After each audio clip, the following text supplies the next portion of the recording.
أعوذ بالله من الشيطان الرجيم بسم الله الرحمن الرحيم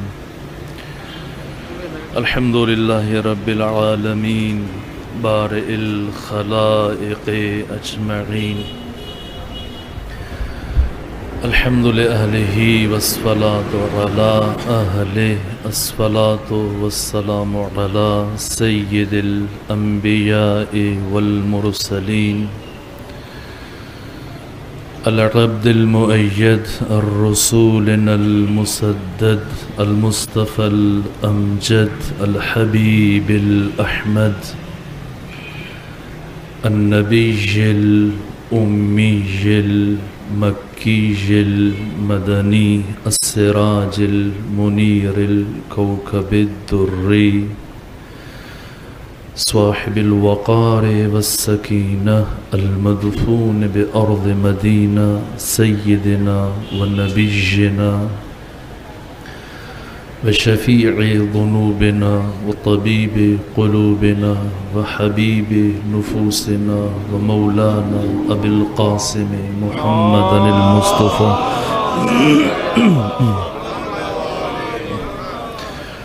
وأهل بيته الأطيبين الأطهرين الأنجبين المعصومين المظلومين ورحمة الله على أحبابهم وأصحابهم وشيعتهم ومحبيهم ومواليهم أجمعين ولعنة الله على أعدائهم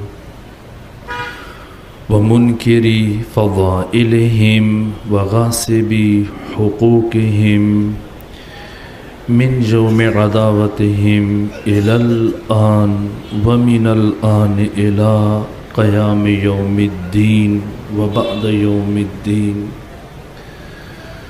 أما بعد فقد قال حق سبحانه في القرآن بسم الله الرحمن الرحيم يا أيها الرسول بلغ ما أنزل إليك من ربك فإن لم تفعل فما بلغت رسالته صلوات بھیجیے خاندان فاطمہ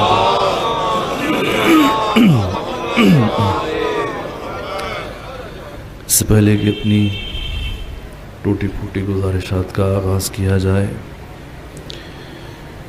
التماس ہے کہ بیگم و سید شمس الحسنین سیدہ فوزیہ حیدر سید ندیم صدر و سید نعیم حیدر مولانا عبدالحکیم بوترابی اور اس کے علاوہ جس قدر علماء ذاکرین شہداء اسلام اپنے تمام مؤمنین مؤمنات جو اس دنیا سے چلے گئے سب کی ارواح طیبہ کے لیے سورہ فاتحہ پڑھ لیجیے بسم اللہ الحمد للہ رب العالمین الرحمن الرحیم مالک یوم الدین ایاک نعبد و ایاک نستعین اهدنا الصراط المستقیم صراط غیر المغضوب علیہم ولا الضالین بسم اللہ الرحمن الرحیم قل هو اللہ احد اللہ الصمد لم یلد ولم یولد ولم یکن له کفوا احد بسم اللہ الرحمن الرحیم قل هو اللہ احد اللہ الصمد لم یلد ولم یولد بسم اللہ مجرتی قبولیت واسطے سے تو یابی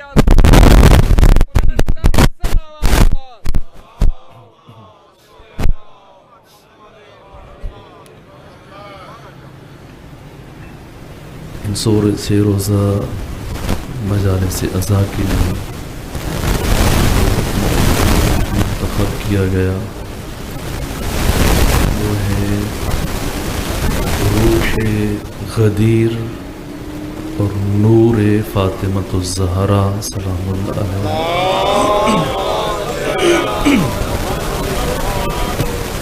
جناب سجدہ کی ذات پاواز بلند صلوات اللہ کلام خدمت کیا کہ حضور مبارک قدمی مرتبت میں اپنی زندگی میں سب سے زیادہ جس نقطے کو بیان کیا، جس امر کی ترویج کی اور تبلیغ کی، وہ ولایت علی ابن ابی طالب علیہ آلاف و تحیت و ثنا۔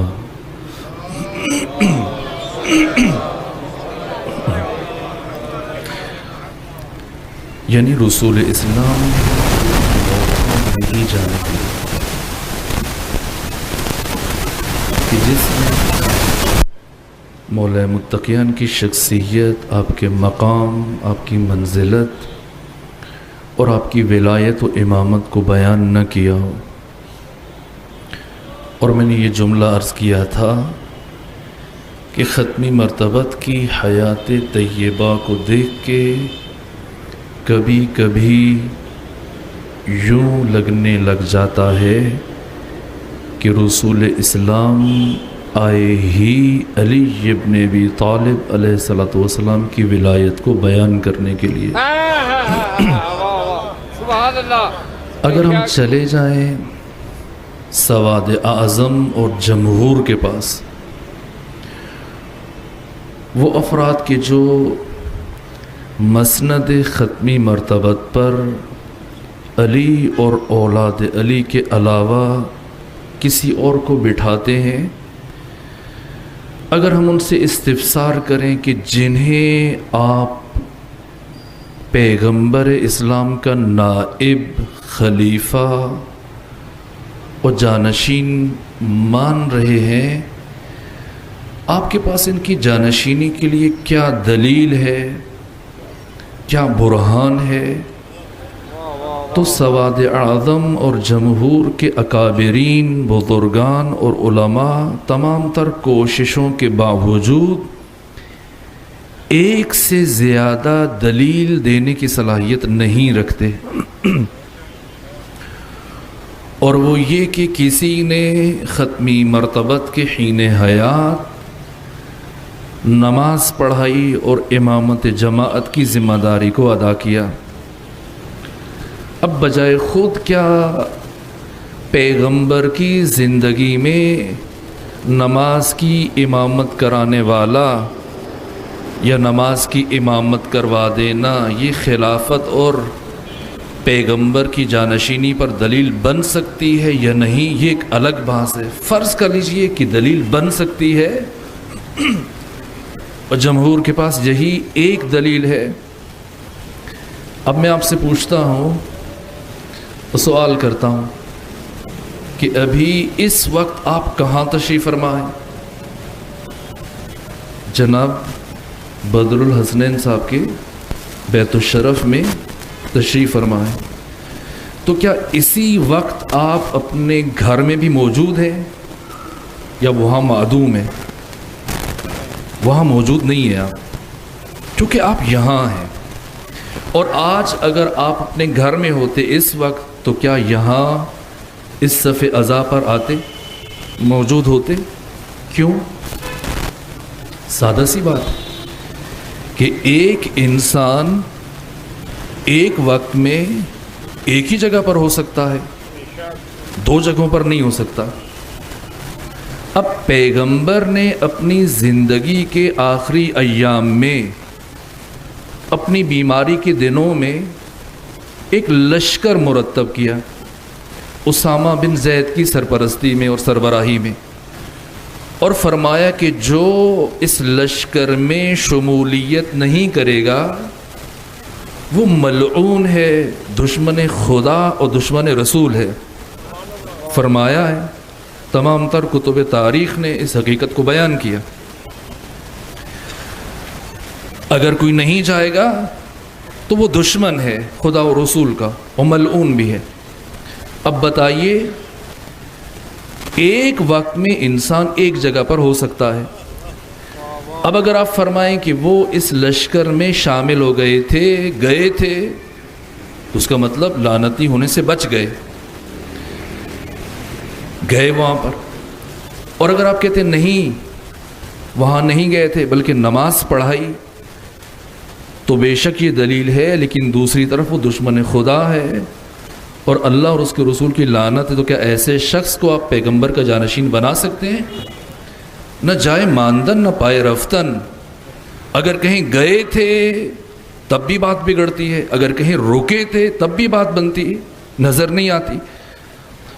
ایک دلیل ہے جو دلیل بننے کی صلاحیت نہیں رکھتی، بالفرض کہ مان بھی لیا جائے، اور سواد اعظم پوری کوشش کے باوجود دوسری دلیل دینے کی صلاحیت نہیں رکھتے۔ اور دوسری طرف علی ابن ابی طالب کی خلافت اور امامت کے ضمن میں آ کر دیکھ لیجئے کہ کتنے دلائل ہیں۔ تنہا ایک شخصیت کی جن کا نام علامہ حلی ہے، جو بلوغت سے پہلے مسند اجتہاد پر فائز ہوئے، ان کی کتب میں سے ایک کتاب کا نام الفین ہے۔ الف یعنی ہزار اور الفین یعنی 2000۔ 2000 دلائل علی ابن ابی طالب کی ولایت اور امامت پر درج کیے، اور کتاب مکمل کرنے کے بعد آخر میں یہ لکھتے ہیں کہ ولایت امیر المومنین کے دلائل ان 2000 میں منحصر نہیں ہیں، میں نے زاد آخرت کے طور پر، توشہ آخرت کے طور پر، ذخیرہ آخرت کے طور پر تبرکن و تیمنن ان 2000 دلائل کا ذکر کر دیا، ورنہ علی ابن ابی طالب کی ولایت کے دلائل الا ماشاء اللہ ہیں۔ ایک صلوات پڑھجئے خاندان فاطمہ کو۔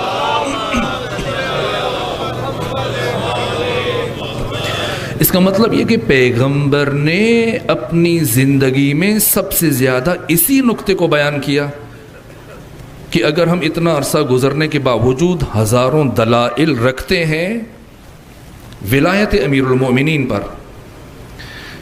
لیکن عجیب یہ ہے کہ جیسے ہی پیغمبر کی زندگی اپنے آخری مرحلے میں داخل ہوتی ہے تو وہی کام جو مسلسل انجام دیتے رہے، اب پروردگار فرماتا ہے بلغ، پہنچائیے، کیا؟ ما انزلہ، ما انزلہ کو پہنچائیے، وَإِن لَمْ تَفْعَلْ، اگر یہ کام نہ کیا تو آپ نے اپنی رسالت کا کوئی بھی کام انجام نہیں دیا۔ تو یہاں سے سمجھ میں آتا ہے کہ ما انزلہ سے مراد اس سے بھی بڑھ کے ہے۔ ما انزلہ سے مراد صرف ولایت علی ابن ابی طالب نہیں ہے۔ اگر ما انزلہ سے مراد ولایت علی ابن ابی طالب ہوتی تو وہ تو پیغمبر ساری زندگی بیان کرتے رہے، پھر پروردگار کبھی نہ کہتا۔ اور پھر کل آپ کی خدمت میں عرض کیا کہ جو قیود بیان کی اور جو پہلے کی آیات ہیں اور جو بعد کی آیات ہیں، فلا تخشوہم وخشون، خبردار ان سے نہ ڈرنا، مجھ سے ڈرنا۔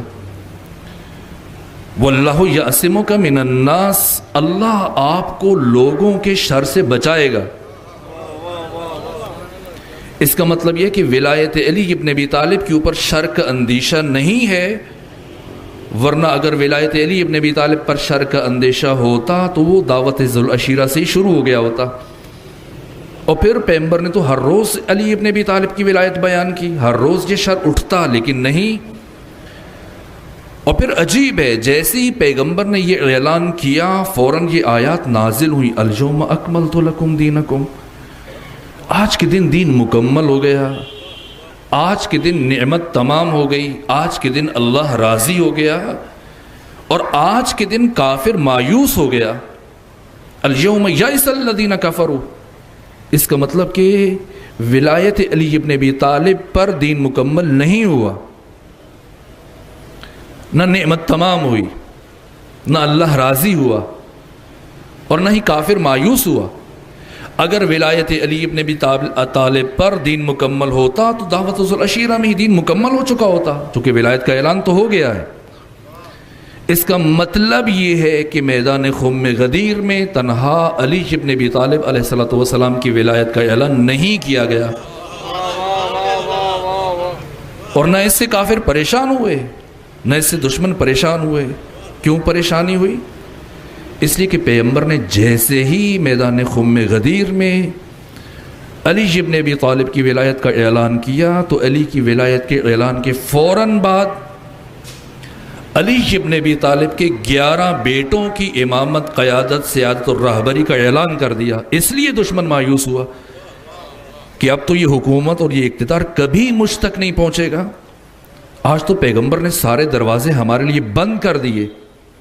سوال ہے، اب یہاں سے اپنی گفتگو کو متصل کرتے ہیں کہ ختمی مرتبت نے میدان خم غدیر میں علی ابن ابی طالب اور آپ کی اولاد کی ولایت کا اعلان ہی کیوں کیا؟ کسی اور صحابی کی ولایت کا اعلان کیوں نہیں کیا؟ ابو ذر کو مانتے ہیں یا نہیں مانتے؟ معاذ کو، حذیفہ کو، سلمان کو مانتے ہیں آپ؟ اگر مانتے ہیں تو صلوات پڑھ لیجیے خاندان فاطمہ پر.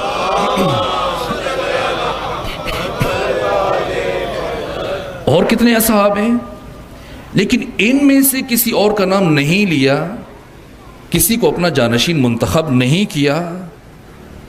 اور سب میں سے کم جو اصحاب موجود ہیں اس محفل میں، ان کی تعداد 1,20,000 ہے. یہ کم ترین تعداد ہے جسے کتب تاریخ نے درج کیا، ورنہ 1,80,000 سے بھی متجاوز تعداد کو بیان کیا گیا. اتنی بڑی جمعیت میں سے تنہا ایک انسان کو کیوں منتخب کیا گیا جس کا نام علی ابن ابی طالب ہے؟ کیا پیغمبر اس جمعیت میں سے کسی اور صحابی کا انتخاب کر سکتے تھے یا نہیں کر سکتے تھے؟ جی، اگر کرنا چاہتے تو کر سکتے تھے یا نہیں؟ نہیں کر سکتے تھے. کیوں نہیں کر سکتے تھے؟ اس لیے کہ کوئی بھی ان میں سے پیغمبر کا جانشین بننے کی صلاحیت نہیں رکھتا تھا. کون سی صلاحیت؟ کیسی صلاحیت؟ ایک جملہ عرض کروں آپ خدمت میں، الفاظ کو یہ جوانوں کے لیے عرض کروں تاکہ فرق رکھنا چاہیے. کبھی کبھی مثلا بعض بچے آ کے سوال کرتے ہیں تو ان کے ذہنوں میں یہی ہوتا ہے کہ خلافت، امامت، ولایت، یہ سارے کے سارے کلمات ہم معنی ہیں. نہ، ایسا نہیں ہے. یہ الگ ہے. ولایت رتبہ ہے اور مرتبہ ہے اور درجہ ہے، اور امامت اور خلافت یہ منصب ہے، رتبہ نہیں ہے، ذمہ داری ہے، مسئولیت ہے. ولایت وہ رتبہ اور صلاحیت ہے جس کی بنیاد پر عہدے اور مسئولیت کا تعین کیا جاتا ہے، اور اس صلاحیت کا نام ولایت ہے. کوئی اور پیغمبر کا جانشین کیوں نہیں بن سکتا؟ ایک چیز ہم بھی کہتے ہیں اور یہ بھیڑ چال کا نتیجہ ہے. کیوں ہم علی کو پیغمبر کا جانشین مانتے ہیں؟ ہمارے ہاں بھی ایک فکر پائی جاتی ہے، عملی طور پر ہم اس کا اظہار کرتے ہیں، اس کی تعریف لگاتے ہیں، نہیں لگاتے؟ مثلا ملنگ لگاتے ہیں، ہم ان کی تائید کرتے ہیں. کیا؟ دمادم مست کلندر علیدہ، یہ پہلا نمبر، اس کا مطلب کیا ہے؟ اور ہم یہ کیا کہہ رہے ہوتے ہیں؟ ہمارا مناظر بھی علی ابن ابی طالب کو ختمی مرتبت کا جانشین ثابت کرتا ہے. کیوں؟ اس لیے کہ علی سب سے افضل تھے، بے شک. اس لیے. اور آپ نے بے شک کہہ کے تائید بھی کر دی. اب آپ مجھے بتائیے کہ کیا پیغمبر اسلام کا جانشین بننے کے لیے افضل ہونا کافی ہے؟ بات پہنچ رہی ہے؟ مثلا میرے سامنے یہ جوان بیٹھا ہے اور اس کے قیافے سے لگ رہا ہے کہ یہ میٹرک کا یا فرسٹ ایئر کا طالب علم ہے، فرض کر لیجیے. اور اس بچے کی جماعت میں 18-20 اور بھی طالب علم موجود ہیں، اور جب امتحان ہوتا ہے تو یہ ان سب میں سے زیادہ نمبر لینے میں کامیاب ہو جاتا ہے. کسی نے 20 لیے، کسی نے 30، کسی نے 40 اور کسی نے 50. لیکن اس جوان نے کتنے نمبر لے لیے؟ کتنے دیتے ہیں آپ؟ نہ دیجیے 100، ورنہ میری مثال نافذ نہیں ہو جائے گی. یہاں فلسفہ مثال تقریب ذہن ہے، مطلب کو معقول کو اذہان عالیہ سے قریب کرنے کے لیے، ورنہ تو یقیناً یہ 100 نمبر لینے کی صلاحیت رکھتے ہیں، فرض کر لیجیے اس سے کچھ نیچے آ جائیں، 80 کر دیجئے، نہ ان کی دل آزاری نہ ہو، آپ 90 کر دیں، 95 کر دیجئے۔ کسی نے 60 لیے، کسی نے 70، کسی نے 80، اور انہوں نے سب سے زیادہ لیے، کتنے؟ 90 لے لیے، 95 لے لیے۔ تو اب آپ کیا کہیں گے یہاں پر کہ علمی اعتبار سے، تعلیمی اعتبار سے یہ باقی سب سے افضل ہیں، ہے یا نہیں ہے؟ افضل ہیں، سب سے زیادہ نمبر لیے، لیکن وہ 5 نمبر جو چھوٹ گئے ان کا کیا بنے گا؟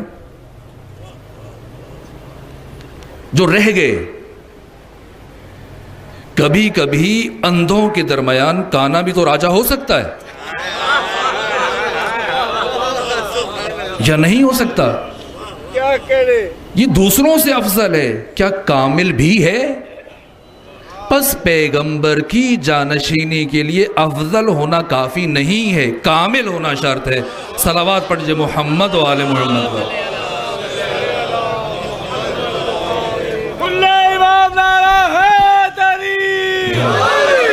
یہ بہت ساروں کو غلط فہمی رہی تاریخ میں، ہمیں بھی اور دیگر شخصیتوں کو، حتی خواص کو۔ اس وقت ہمارے پاس نہج البلاغہ کی 56 شروحات موجود ہیں، جن میں سے علماء اہل تشیع نے بھی تحریر کی ہیں، علماء اہل تسنن نے بھی۔ ڈاکٹر محمد عبدو اہل سنت عالم ہیں، انہوں نے نہج البلاغہ کی شرح لکھی ہے۔ اسی طرح سے ایک اور شارح ہیں نہج البلاغہ کے، جن کا نام ہے ابن ابی الحدید معتزلی، اہل سنت ہیں، لیکن انہوں نے بھی نہج البلاغہ کی ایک بہترین شرح لکھی ہے۔ انہیں بھی یہی غلط فہمی لاحق ہوئی، شرح لکھی نہج البلاغہ کی، لیکن جب اسی نہج البلاغہ کے اوپر مقدمہ لکھا تو کیا لکھا؟ یہاں سے شروع کیا، الحمد للہ الذی قدم المفضول علی الفاضل۔ حمد ہے اس اللہ کی جس نے مفضول کو یعنی عثمان بن عامر کو فاضل پر یعنی علی ابن ابی طالب پر مقدم کیا، پہلے لے آیا۔ وہی جو کام ہم کہتے ہیں کہ علی دا پہلا نمبر، وہ کہتے ہیں کہ نہیں، کوئی اور پہلے آ گیا۔ نیچے لکھا کہ بہتر یہ تھا کہ علی پہلے آتے، لیکن حمد ہے اس اللہ کی جو کسی اور کو پہلے لے کے آ گیا۔ وہاں انہوں نے ایک اور مثال دی، نماز کی مثال دی۔ مثلا ابھی آپ نے نماز مغرب و عشاء ادا کی، اور آپ کے درمیان مثلا 3 طرح کے عالم موجود ہیں، ایک فقیہ ہے، مجتہد ہے، آیت اللہ العظمی، اور ایک درمیانی سطح کا عالم ہے، جیسے آپ کہتے ہیں حجت الاسلام مثلا، اور ایک میری طرح کا معمولی طالب علم ہے۔ اب 3 افراد موجود ہیں، نماز کا وقت ہے، اور آپ چاہتے ہیں کہ جماعت کے ساتھ پڑھیں، کس کے پیچھے پڑھیں گے؟ جی، مجتہد کے پیچھے۔ لیکن اگر وہی فقیہ یا مجتہد جب باقی افراد اس طالب علم کو آگے کر دیں اور وہ نماز پڑھا دے تو کیا نماز ہو جائے گی یا نہیں ہوگی؟ نماز ہو جائے گی، اس میں حرج نہیں ہے، ہاں، لیکن ایک اخلاقی قباحت لازم آتی ہے۔ کیا؟ یہ ابن ابی الحدید معتزلی کہہ رہے ہیں، یہ مثال دے رہے ہیں اپنی شرح میں، نہج البلاغہ کی جو شرح لکھی اس کے مقدمے میں۔ بہتر یہ تھا کہ جو زیادہ بڑا عالم ہے اسے نماز پڑھانا چاہیے تھی، لیکن اگر ایک طالب علم یا ایک ادنا سطح کا عالم، ابتدائی سطح کا، وہ نماز پڑھا دے تو بھی نماز ہو جائے گی۔ البتہ ایک اخلاقی قباحت لازم آتی ہے کہ اسی طرح سے ختمی مرتبت کے بعد بہتر یہ تھا کہ علی آتے، لیکن اگر علی نہیں آئے، کوئی اور آیا تو بھی کام چل گیا۔ اس لیے حمد ہے اس اللہ کے لیے جس نے مفضول کو فاضل پر مقدم کیا۔ اب میں دست ادب جوڑ کر ابن ابی الحدید معتزلی کی خدمت میں یہ جملہ عرض کرنا چاہتا ہوں کہ آپ نے نہج البلاغہ کی شرح لکھی ہے، لیکن شاید یہ شرح لکھتے ہوئے اور اس مقدمے میں یہ جملہ لکھتے ہوئے آپ کی نظر نہج البلاغہ کے 3 خطبے پر نہیں پڑی۔ اگر پڑھ جاتی تو پھر کبھی اپنی شرح کے مقدمے میں اس جملے کو نہ لکھتے اس لیے علی نے کسی پر نہیں چھوڑا کہ بعد میں کوئی آ کے مجھے افضل ثابت کرے، نہ، علی نے خود بیان کیا وہ فرق جو دیگر ائمہ حتیٰ پیغمبر اسلام اور علی ابن ابی طالب کے کلام میں آپ کو واضح طور پہ دکھائی دے گا۔ نہج البلاغہ میں جا بجا یہ فرق آپ کو نظر آئے گا۔ مسلسل حضرت اپنی توصیف بیان کر رہے ہیں، تعریف بیان کر رہے ہیں، تو یہ خود ثنائی تعریف بیان کرنا مذموم ہے اخلاقی اعتبار سے۔ آپ اپنی زبان میں کیا کہتے ہیں اپنے منہ؟ کیا یہ اچھی بات ہے؟ اچھی بات نہیں ہے۔ کسی امام نے یہ کام نہیں کیا، حتیٰ پیغمبر نے بھی یہ کام نہیں کیا، لیکن نہج البلاغہ میں ہر دوسرے تیسرے خطبے کے بعد آپ کو یہ کام نظر آئے گا۔ یہ خود ثنائی مذموم ہے، تو کیوں حضرت نے اپنی تعریف کی؟ نہ، یہ دو الگ چیزیں ہیں۔ ایک ہے خود ثنائی، ایک ہے خود شناسائی۔ ایک ہے اپنی تعریف کرنا، ایک ہے اپنے آپ کو پہچانوانا۔ اور علی نے خود کو پہچانوایا کہ خبردار افضل و مفضول کے چکر میں نہ پڑ جانا، پہچان لو کہ میں کون ہوں۔ اما واللہ لقد تقمصھا ابن ابی قحافہ، اللہ کی قسم ابو قحافہ کے بیٹے نے خلافت کی قمیص کو زبردستی زیب تن کر لیا ہے۔ وَإِنَّهُ لَيَعْلَمُ، در حالی کہ وہ یہ بات جانتا ہے، انا محلی منہا محل القطب من الرحا، میرا مقام اس کائنات اور خلافت میں وہ ہے کہ جو چکی کے پارٹ میں کیل کا ہوتا ہے۔ اب اگر گھر میں چکی پڑی ہے یا کہیں کسی میوزیم میں مل جائے تو اس چکی کے پارٹ میں سے کیل کو نکال کے دیکھیں کہ چلتی ہے یا نہیں چلتی۔ اگر نہ چلے تو پھر سمجھ لیجئے گا کہ علی کیا بیان فرما رہے ہیں کہ خبردار کوئی مجھے ترجیحی محور نہ سمجھے، میں اس کائنات اور خلافت میں ترجیحی محور نہیں ہوں بلکہ انحصاری محور ہوں۔ صلوات پڑھیے خاندان فاطمہ پر۔ ترجیحی محور نہیں ہوں کہ بہتر علی بن جاتا، بات افضل و مفضول کی نہیں ہے۔ علی افضل الناس نہیں ہے، نہ کسی کے ساتھ تقابل کرنا چاہیے۔ علی کامل ہیں، چونکہ کامل ہیں اس لیے پیغمبر اسلام کے جانشین ہیں۔ کیوں؟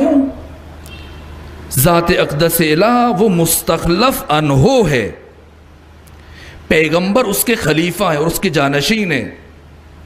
خلیفۃ اللہ ہونا اور ہے، خلیفۃ المسلمین ہونا اور ہے۔ اس لیے صادق عالم یہی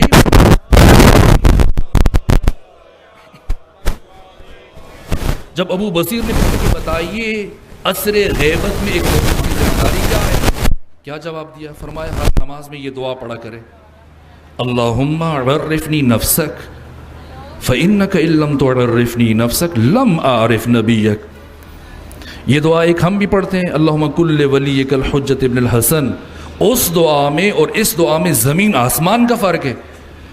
وہ دعا ایسے ہے جیسے آپ اپنی صحت و سلامتی کے لیے دعا مانگتے ہیں، وہ امام زمانہ کی صحت و سلامتی کی دعا ہے۔ لیکن یہ دعا جو امام صادق تعلیم دے رہے ہیں اپنے صحابی کو عہد غیبت کے لیے، یہ صحت و سلامتی کی دعا نہیں ہے، عام دعا نہیں ہے، معرفت کا بحر زخار ہے۔ کیسے معرفت ممکن ہے حجت خدا کی؟ فرمایا اللہم عرفنی نفسک، پروردگار تو مجھے اپنی معرفت عطا فرما۔ کیوں؟ فَإِنَّكَ إِن لَّمْ تُعَرِّفْنِي نَفْسَكَ لَمْ أَعْرِفْ نَبِيَّكَ، کیونکہ اگر تو نے مجھے اپنی معرفت عطا نہ کی میں کبھی تیرے نبی اور رسول کی معرفت حاصل نہیں کر سکتا۔ اللہم عرفنی رسولک، پروردگار تو مجھے اپنے رسول کی معرفت عطا فرما۔ فَإِنَّكَ إِن لَّمْ تُعَرِّفْنِي رَسُولَكَ لَمْ أَعْرِفْ حُجَّتَكَ، اگر تو نے مجھے اپنے رسول کی معرفت عطا نہ کی میں کبھی تیری حجت کی معرفت حاصل نہیں کر سکتا۔ کیوں نہیں کر سکتا؟ اس لیے کہ اللہ مستخلف عنہ ہے، یہ اس کا خلیفہ ہے، اس کا جانشین ہے، اس کا نائب ہے۔ اس سے اس کی صفات، اسماء و صفات جلال و جمال کا مظہر تام ہونا چاہیے۔ جس طرح سے وہ کمال محض ہے اسی طرح سے اس کے جانشین میں بھی کوئی نقص نہیں ہونا چاہیے۔ بے شک دوسروں سے افضل ہو جائے لیکن اگر اس میں نقص ہو، باقی سب سے افضل ہے پوری کائنات میں سے، لیکن ایک بھی کمی رہ جائے، ایک بھی ممکنہ کمال جو فرض کیا جا سکے اور اس ذات میں موجود نہ ہو، تو بتائیے کہ کیا وہ خلیفۃ اللہ بن سکتا ہے؟ پیغمبر کا جانشین بن سکتا ہے؟ کامل ہونا شرط ہے، افضل ہونا کافی نہیں ہے. اور یہ کمال بھی تدریجی نہیں ہونا چاہیے. اسے سیدہ زہرا نے خلیفہ کے دربار میں بیان کیا، تدریجی نہیں ہونا چاہیے.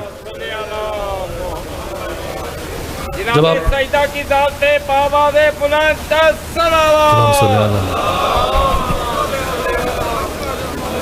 تدریجی نہیں ہونا چاہیے.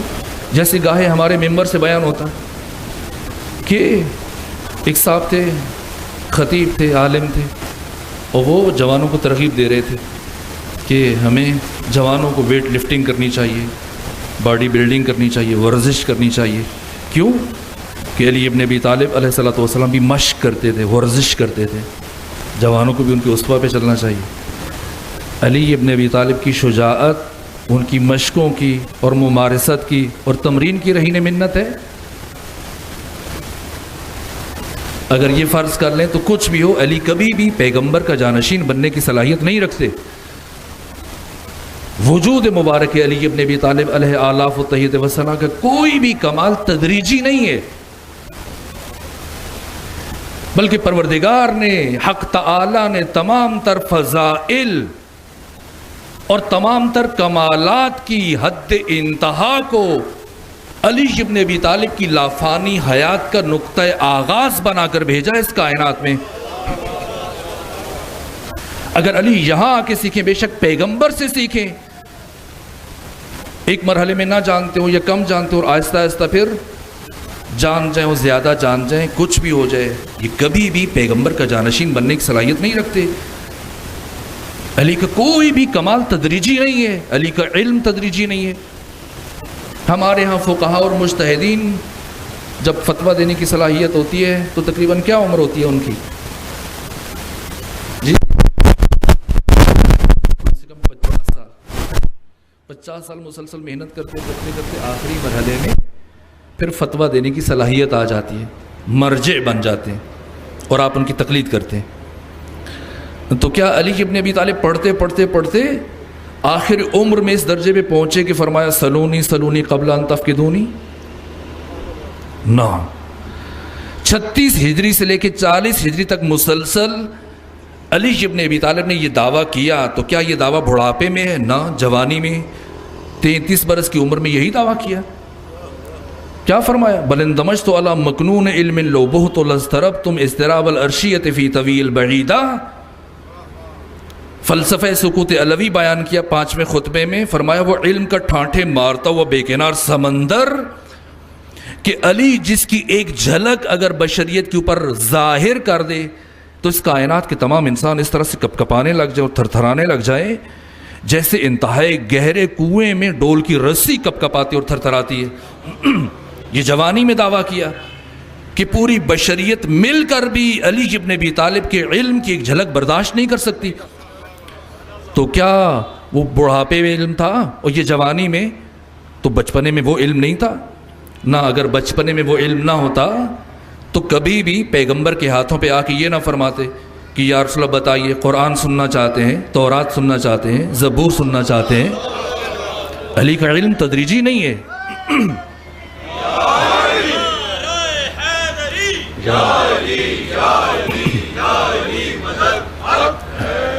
جو علم آخر میں ہے وہی وسط میں ہے، اور جو وسط میں ہے وہی آغاز میں ہے.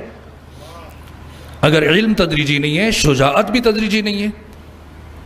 کیا جوانی میں ان 9 سالوں میں جو علی ابن ابی طالب نے 83 جنگیں لڑی، جن کے بارے میں نہج البلاغہ میں فرمایا کہ اللہ نے مجھے معتدل خلق کیا ہے، اگر میرا دشمن لمبے قد کا ہوتا ہے تو اس میں بیچ سے کاٹتا ہوں، اور چھوٹے قد کا ہوتا ہے تو اوپر سے کاٹتا ہوں، اور میرے مقابلے میں جو بھی دشمن آیا کبھی بچ کے نہیں گیا. جوانی میں یہ شجاعت ہے علی ابن ابی طالب کی. تو کیا بڑھاپے میں وہ شجاعت نہیں تھی؟ اگر نہ ہوتی تو کبھی بھی 61 برس کی عمر میں یہ نہ فرماتے کہ امیر شام کو مخاطب کیا اور اس کے خیمے کی رسی کاٹتے ہو جب آگے بڑھ رہے تھے، فرمایا کیوں لوگوں کو مروا رہے ہو؟ یہ بازو بھی وہی ہے اور تلوار بھی وہی ہے جس نے بدر و احد میں تیرے ماموں کو بھی مارا تھا اور تیرے نانا کو بھی مارا تھا. ہٹا دو لوگوں کو بیچ میں سے، خود آ کے مقابلہ کر لو، دیکھتے ہیں کہ کس میں صلاحیت پائی جاتی ہے. وہ بڑھاپے میں، وہ شجاعت جوانی کی ہے. اور یہ جملہ بڑھاپے میں فرمایا، تو کیا بچپنے میں یہ شجاعت نہیں تھی؟ کبھی کبھی میں سوچتا تھا کہ یہ اژدہا علی ابن ابی طالب کے گہوارے کے پاس کیوں گیا تھا؟ اب سمجھ میں آتا ہے کہ گیا نہیں تھا، بھیجا گیا تھا، تاکہ قیامت تک آنے والے انسانوں کو پتہ چل جائے کہ علی کی شجاعت تدریجی نہیں ہے۔ علی نے گہوارے میں بیٹھ کر اس اژدہا کو چیر کے بتا دیا کہ علی کی جو شجاعت جوانی میں وہی بڑھاپے میں، اور جو بڑھاپے میں وہ بچپنے میں ہے۔ صلوات پڑھیے خاندان فاطمہ پر۔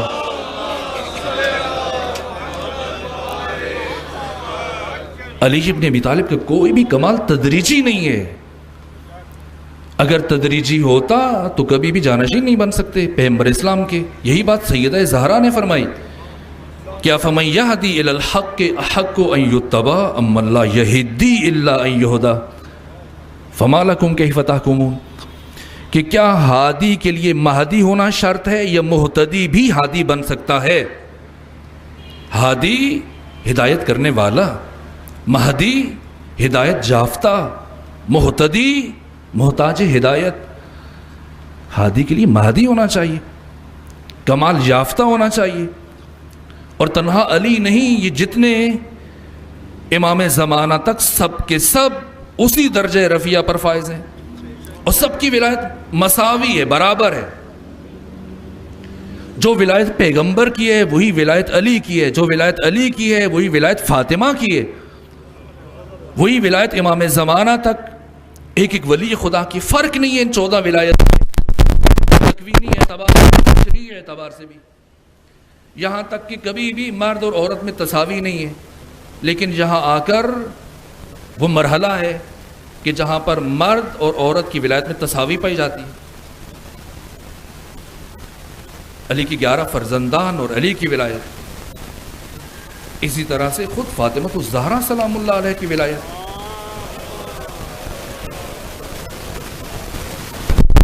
یہ بھی برابر ہے۔ علی ابن ابی طالب یہ سارے کمالات لے کر فاطمہ الزہرا سے افضل نہیں ہے۔ امام صادق نے فرمایا ہے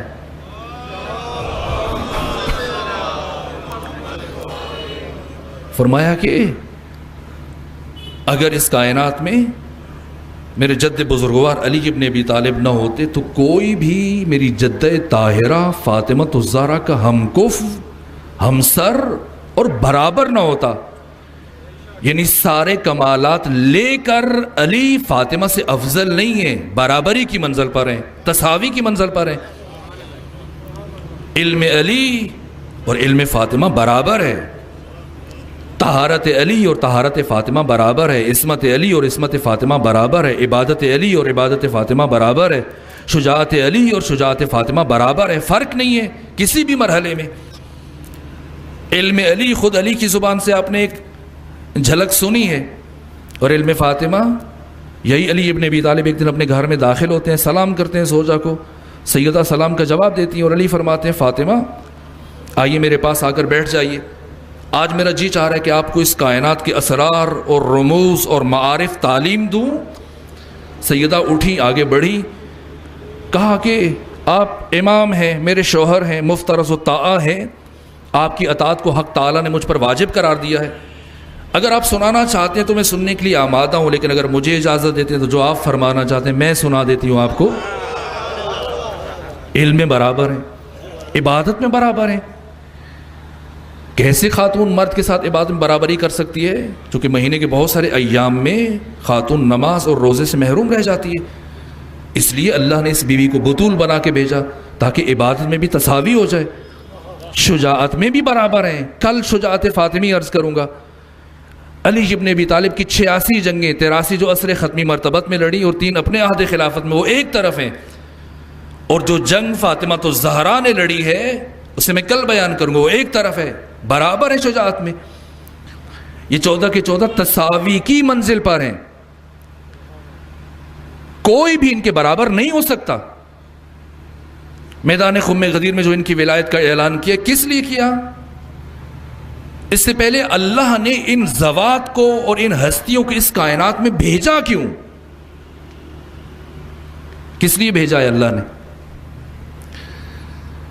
یہ ہستیاں کہ جو اپنے درجے کمال پر ہیں، حق تعالی نے تمام تر ممکنہ کمالات کو بالفعل ان انوار مقدسہ میں ودیعت فرما دیا، کسی ایک کمال کو نہیں چھوڑا، ان کامل ترین نمونوں کو ہمارے درمیان بھیجا، کس لیے؟ ہدایت کے لیے۔ بعض افراد ایسی خیرت سوز باتیں کرتے ہیں اور بہت عجیب ہے کہ اللہ نے جو کام ائمہ سے لیا، اگر چاہتا تو ایک مچھر سے یا مکھی سے بھی لے سکتا تھا۔ کیوں؟ اس لیے کہ وہ علی کل شیء قدیر ہے، چونکہ ہر شے پر قادر ہے، اس لیے وہ اگر چاہتا تو جو کام ان سے لیا ہے وہ ایک مچھر یا مکھی سے بھی لے سکتا۔ تو پھر اللہ نے ان کو کیوں ہادی بنا کے بھیجا؟ یہ ممبر ہے آپ کے سامنے، مثلا آپ میں سے کسی کو یا مجھے یہی ممبر پسند آ جاتا ہے، اور ہم برادر سے معید بھائی سے کہتے ہیں کہ ہمیں بھی یہ ممبر درکار ہے، ہمیں بھی یہ ممبر چاہیے، تو ہم نے یہ خیال کیا چونکہ ان کے گھر پڑا ہے تو شاید انہوں نے خود بنایا، تو ہم بھی لکڑی لے کے آ جاؤ، کہیں کہ ہمارے لیے بھی ایک ایسا ممبر بنا دیجیے۔ اب بتائیے کہ کیا یہ بنا پائیں گے؟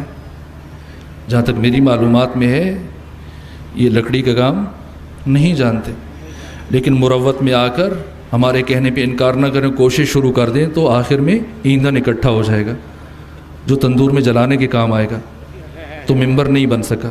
کیوں نہیں بن سکا؟ اس لیے کہ لکڑی تو آ گئی لیکن بنانے والے میں صلاحیت نہیں ہے، معذرت کے ساتھ۔ اس لیے اب آپ نے سوچا کہ نہیں، اب کبھی ان کے پاس نہیں لے کے جائیں گے، اب کسی ماہر کاریگر، بلکہ لاہور کے بجائے ہم چنیوٹ لے کے جائیں گے۔ تو اب آپ نے تلاش کیا کہ کوئی بہترین لکڑی مل جائے تاکہ لے کے جائیں ممبر بنوانے کے لیے، اور وہ آپ نے آس پاس نگاہ دوڑائی تو اب لکڑیاں ختم ہو چکی تھیں، صرف گھر میں ایک کیلے کا درخت تھا، آپ نے اسی کو کاٹا اور لے کے چلے گئے چنیوٹ سب سے ماہر ترین کاریگر کے پاس کہ ایک ممبر بنا دیجئے۔ کیا تیار کر سکے گے؟ کیوں نہیں تیار کر سکتا؟ اتنا ماہر کاریگر ہے، اس لیے کہ اس کی مہارت میں شک نہیں ہے، لیکن لکڑی کے اندر صلاحیت موجود نہیں ہے۔ پہلے ممبر کیوں نہیں بنا؟ کہ بنانے والے میں صلاحیت نہیں تھی، اور اب کیوں نہیں بن سکتا؟ بنانے والے میں صلاحیت ہے، بننے والے میں صلاحیت نہیں ہے۔ اس لیے فلسفے میں یہ بنیادی قاعدہ ہے کہ کمال کے حصول کے لیے معطی کی عطا تام ہونی چاہیے اور قابل کی قابلیت تام ہونی چاہیے، یعنی دینے والا دینے کی صلاحیت رکھتا ہو اور لینے والا لینے کی صلاحیت رکھتا ہو۔ خدا کی قدرت میں کوئی شک نہیں ہے، وہ علی کل شیء قدیر ہے، لیکن مکھی میں صلاحیت نہیں ہے کہ وہ ہدایت کر سکے، ورنہ اس کی قدرت میں شک نہیں ہے۔ اللہ کی قدرت کو کبھی بھی محالات پر نہیں آزمانا چاہیے، اس کی قدرت میں شک نہیں ہے، لیکن اس میں صلاحیت نہیں ہے، اس لیے کہ عقلی اعتبار سے کبھی بھی دانی عالی میں مؤثر نہیں ہو سکتا، اثر انداز نہیں ہو سکتا۔ ایک کم ترین وجود اعلیٰ ترین وجود میں اثر انداز نہیں ہو سکتا، اسی لیے اللہ نے بھیجا ان کو، ان 14 کو ہماری ہدایت کے لیے اور رہبری کے لیے ہمارے درمیان بھیجا۔ کس لیے بھیجا؟ اور ہدایت سے کیا مراد ہے؟ کیا اللہ نے محمد و آل محمد کو ہمارے درمیان اس لیے بھیجا تاکہ بشر یہ طے کرنے بیٹھ جائے اور یہ سوچنے بیٹھ جائے اور یہ کوشش کرنا شروع کر دے اور یہ چاہنا شروع کر دے کہ پروردگار تو مجھے محمد بنا دے یا علی بنا دے یا حسن و حسین بنا دے یا جعفر صادق بنا دے؟ کیا کوئی انسان علی بن سکتا یا نہیں بن سکتا؟ کہ انسانوں کے دلوں میں ایسی خواہشیں پیدا ہونا شروع ہو جائیں، اور وہ بس اوقات ہم ایسی باتوں کی تائید بھی کرتے ہیں اپنے ممبروں سے کہ کوئی صاحب پانی کے اندر کھڑے ہو گئے، انہوں نے چلا کاٹا اور 10 سال کے بعد آواز آئی کہ بتائیے کیا چاہ رہے ہیں، اور انہوں نے مطالبہ پیش کر دیا کہ بس مجھے علی بنا دے۔ نعوذ باللہ، کیا چلے کاٹنے سے کوئی علی بن جائے گا؟ جس ہستی کی برابری 1,24,000 انبیاء نہیں کر سکتے، ہم یہ سمجھے کہ ہم چلے کاٹ کے علی بن جائیں گے، نہ، ممکن نہیں ہے۔ اللہ نے علی کو اور اولاد علی کو ہمارے درمیان اس لیے نہیں بھیجا کہ ہم یہ چاہیں اور یہ خواہش شروع کر دیں کہ ہمیں بنا دے، پھر کس لیے بھیجا ہے؟ دیکھیں فلسفی اعتبار سے یہ بچہ میرے سامنے بیٹھا ہے اور میں اس بچے سے مطالبہ کروں کہ بیٹا ذرا سا اٹھیں اور یہاں ان تمام مومنین کو اڑ کے دکھائیں۔ اب آپ بتائیے اگر میں ایسا مطالبہ کروں تو آپ میرے بارے میں کیا رائے قائم کریں گے؟ اچھی رائے قائم نہیں کریں گے۔ اسے ہم فلسفے میں کہتے ہیں تکلیف ما لا یطاق، ایسی چیز کا مطالبہ کہ جو اس کے لیے مقدور نہیں ہے، اس کی بس میں نہیں ہے۔ جیسے یہ بچے یہاں پر بیٹھے اور میں ان سے کہوں کہ آپ سب مل کر ایسا ایک ممبر بنائیے، اگر میں ایسا مطالبہ کروں تو میرا یہ مطالبہ بجا ہے یا بیجا ہے؟ بیجا ہے۔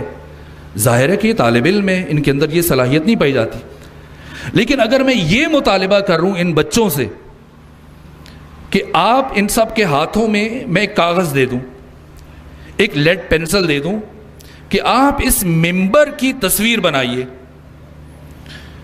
اور جو اچھی تصویر بنائے گا اسے انعام دیا جائے گا، اور چونکہ آپ کو ابھی وہ مہارت حاصل نہیں ہے، پہلی مرتبہ بنا رہے ہیں، تو سہولت کے طور پر ہم آپ کو ایک ربڑ دے دیتے ہیں، جہاں سے یہ لائن ترچھی ہو اس ربڑ سے وہ لائن صاف کیجئے اور پھر سیدھا کر لیجئے، اور پھر ٹیڑھی ہو پھر سیدھا کر دیجئے۔ آپ کے پاس وقت ہے، موقع ہے، اختیار ہے۔ جتنی دفعہ آپ سے یہ تصویر خراب ہوتی ہے ممبر کی، 1000 مرتبہ خراب ہو، 1000 مرتبہ یہ ربڑ اٹھائیں، اسے پاک کریں، صاف کریں، پھر سے سیدھا کر دیں، اور آخر میں معید بھائی ان جوانوں کی یہ تصاویر چیک کریں گے، جس کی تصویر اچھی ہوگی، حقیقت سے قریب ہوگی، اسے انعام دیا جائے گا، اور جو تصویر خراب کر کے لائے گا اسے سزا ملے گی۔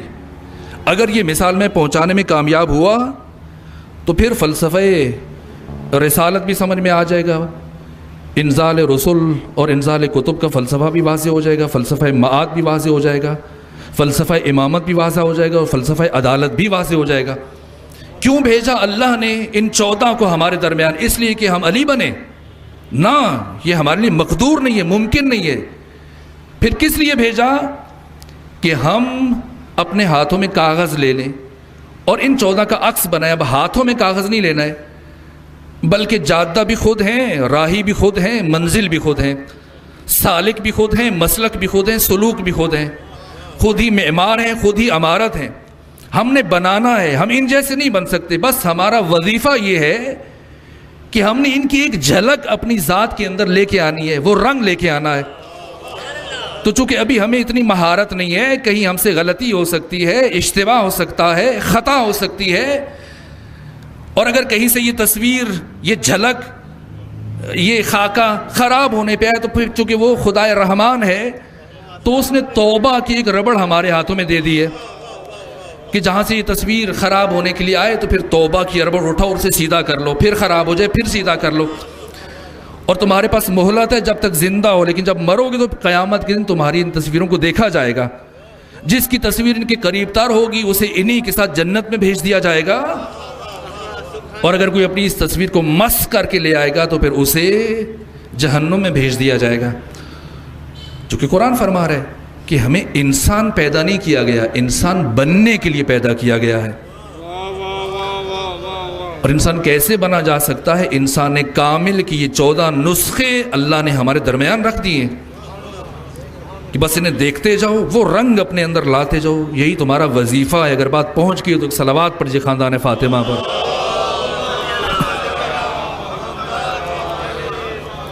ہماری عبادت وہاں نہیں پہنچ سکتی ہے، ہماری سخاوت وہاں نہیں پہنچ سکتی ہے، وہ علی کی عبادت ہے کہ اگر تیر کھینچ لیا جائے پاؤں سے اور علی نماز میں مصروف ہوں تو خبر بھی نہ ہو۔ اور یہ عجیب نہیں ہے، عجیب نہیں ہے، اس میں کوئی مبالغہ نہیں ہے کہ حالت نماز میں علی کے قدموں سے تیر کھینچ لیا جو پتہ نہ چلے، اور نہ ہی خلاف قرآن ہے۔ قرآن نے خود ایسے واقعات بیان کیے ہیں۔ یہ سورہ یوسف ہے، یہ کہانی دادی اماں سناتی ہیں۔ کہانی کس لیے؟ تاکہ آنکھ لگ جائے۔ بچپن میں سناتی تھی نا، اب تو نہیں رہا یہ رواج، اور قرآن بھی کہانیاں سناتا۔ فرق یہ ہے کہ دادی اماں اور نانی اماں اس لیے کہانی سناتی ہے کہ آنکھ لگ جائے، اور قرآن اس لیے کہانی سناتے ہے کہ آنکھ کھل جائے، یہ انسان جاگ جائے۔ اس سورہ واقعہ کو، اس سورہ یوسف کو کیوں بیان کیا قرآن نے، اور پھر اس واقعے کو کیوں ذکر کیا؟ یہی زلیخا ہیں جو یوسف کے عشق میں گرفتار ہو گئیں، اور اب تمام مصر کی خواتین نے، اکابرین کی بیویوں نے انہیں طعنہ زنی شروع کر دی کہ تمہیں کیا ہو گیا ہے؟ اتنی بڑی شخصیت کی زوجہ ہو، خاتون اول ہو، ایک غلام کے عشق میں گرفتار ہو گئی۔ بالآخر وہ وضاحتیں دیتی رہی، لیکن جب وہ قانع نہ ہوئیں تو اس نے کہا کہ ٹھیک ہے، اب میں اجتماعی طور پر ایک ہی جگہ سب کے اعتراض کا جواب دوں گی، اگر میں تمہیں مطمئن نہ کر سکی تو ٹھیک ہے، تم مجھے جو چاہو سزا دینا، لیکن میری شرط ہے کہ سب یکجا ہو جاؤ، اکٹھی ہو جاؤ، میں ایک ایک کو جواب نہیں دے سکتی۔ جب سب اکٹھی ہوئیں تو اس نے سب کے سامنے پھل رکھ دیے اور چھریاں رکھ دی، کہا بس میری یہ خواہش ہے، دونوں طرف بٹھا دیا ان کو، سامنے پھل رکھ دیے، کہا کہ اب پھل تم نے اس وقت کاٹنے ہیں جب میں اشارہ کروں، پہلے اور بعد نہیں ہونا چاہیے۔ کہا ٹھیک ہے، ہمیں قبول ہے۔ ادھر پردے کے پیچھے یوسف کو کھڑا کیا ہوا تھا، اور یوسف سے کہا تھا کہ آپ نے اس وقت میری طرف آنا ہے کہ جب میں آپ کو اشارہ کروں۔ اب ادھر سے انہوں نے پھل اٹھائے اور زلیخا کے اشارے کی منتظر ہے، اور ادھر سے زلیخا نے یوسف کو اشارہ کیا، اور یوسف ان خواتین کے درمیان میں سے چلتے ہوئے جب آئے زلیخا کی طرف تو انہیں کہا کہ اب کاٹو، اور ادھر سے جب وہ یوسف کو دیکھ رہے ہو پھل کاٹنا شروع کی، تو یہ قرآن مجید فرماتا ہے کہ فَقَطَعْنَا أَيْدِيَهُنَّ، وہ جتنی تھی سب کے سب نے پھل کاٹنے کے بجائے اپنی انگلیاں کاٹ ڈالی۔ تو اگر حسن مجازی سامنے آ جائے اور انسان پھل کاٹنے کے بجائے اپنی انگلیاں کاٹ ڈالے تو اس میں تعجب نہیں ہوتا، تو وہ علی کے جو حسن حقیقی کو اپنی نگاہوں سے مشاہدہ کر رہا ہو، اگر اس علی کے قدموں سے تیر کھینچے جو خبر نہ ہو، تو اس میں جائے تعجب کیا ہے؟ علی کی ہر نماز ایسے تھی، ہر نماز ایسے تھی۔ وہ نماز جو ابھی ہم نے مغرب میں پڑھی ہے اور عشاء میں پڑھی ہے، اگر علی یہی نماز پڑھیں تو پھر علی امام نہیں رہیں گے، اس لیے کہ حسنات الابرار سیئات للمقربین، نیک لوگوں کی نیکیاں مقربین کے لیے گناہ ہوتی ہیں۔ ہماری جو نماز ہے ہم سے اللہ یہی قبول کر لے گا، لیکن اللہ کو علی سے ایسی نماز نہیں چاہیے جو ہم پڑھتے ہیں۔ اللہ کو علی سے ایسی نماز چاہیے کہ حالت نماز میں تیر کھینچیے جو خبر نہ ہو۔ کیوں؟ جس کی جتنی معرفت بلند ہے اس کی عبادت کا معیار بھی وہی ہونا چاہیے۔ کوئی بھی انسان علی جیسی نماز نہیں پڑھ سکتا۔ میں بات کو سمیٹنا چاہتا ہوں، لیکن کچھ رنگ تو آنا چاہیے کہ پتہ چلے کہ یہ علی کے پیروکار کی نماز ہے، یہ علی کی شیعہ کی نماز ہے۔ ورنہ استاد آیت اللہ تقی مصباح یزدی فرماتے ہیں کہ کبھی کبھی جب انسان نماز پڑھنے کے لیے کھڑا ہوتا ہے تو وہ اپنے مالک کی توہین کر جاتا ہے۔ نماز کے لیے کھڑا ہو، مثلا یہ جوان میرے سامنے ہو، میں ان کا نام لے کے بلاؤں ان کو، اور جب میں نے بلاؤں اور یہ میری طرف متوجہ ہوں تو میں ان کی طرف دیکھنا شروع کر دوں، اور وہ سوچ میں پڑ جائیں گے کہ اگر مجھ سے بات نہیں کرنی تھی تو میرا نام کیوں لیا۔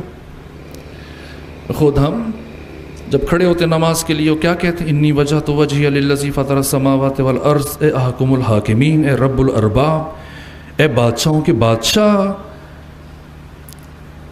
ایک نظر کرم میری طرف ڈال دے، تیرا بندہ تجھ سے گفتگو کرنے کے لیے آیا۔ اور جب ذات اقدس الہ بندے کی طرف متوجہ ہو تو بندہ کبھی ادھر دیکھنا شروع کر دے، کبھی ادھر دیکھنا شروع کر دے، کبھی بالوں کے ساتھ کھیلنا شروع کر دے، کبھی کپڑوں کے ساتھ، کہیں بے ادبی نہیں ہے۔ ٹھیک ہے ہماری نماز اس قدر اس درجے پہ نہیں جا سکتی جہاں تک امیر المومنین کی نماز ہے کہ تیر کھینچ لیا جائے، لیکن بالآخر پیغمبر اسلام نے فرماتے ہیں کہ الصلاۃ معراج المؤمن، مومن کی نماز کم سے کم معراج تو ہونی چاہیے۔ کیا مطلب ہے معراج؟ بس یہ نقطہ عرض کروں گا، اگر تھکے نہیں تو صلوات پڑھ جی خاندان فاطمہ۔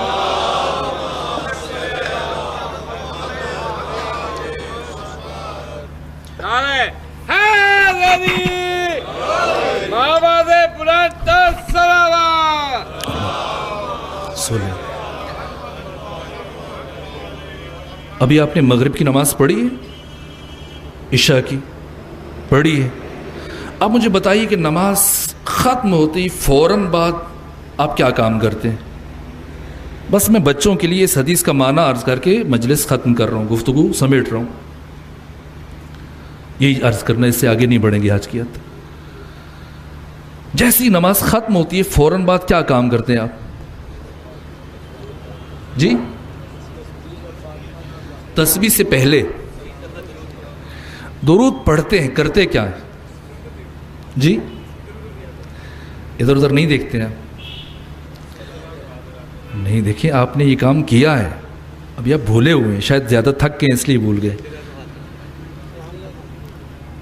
اس کے علاوہ سجدگاہ کو ہاتھ لگانا استحباب میں سے نہیں ہے اس موقع پہ نماز ختم کرنے کے بعد، وہ کام جو مستحب بھی ہے اور آپ کرتے بھی ہیں۔ مصافحہ کرتے ہیں آپ، ابھی آپ نے مغرب کی نماز پڑھی، فوراً بعد کیا کیا؟ مصافحہ۔ کتنا وقت لگا آپ کو نماز پڑھتے ہوئے؟ 5 منٹ۔ اور جیسی نماز ختم ہوئی مصافحہ، تو کیا جب مسجد میں آئے تھے تب مصافحہ نہیں کیا تھا؟ تو آپ کیوں کر رہے ہیں؟ اور ابھی تھوڑی دیر کے بعد پھر عشاء کے لیے کھڑے ہوئے، پھر دوبارہ سے آپ مصافحہ کر رہے ہیں، کیوں؟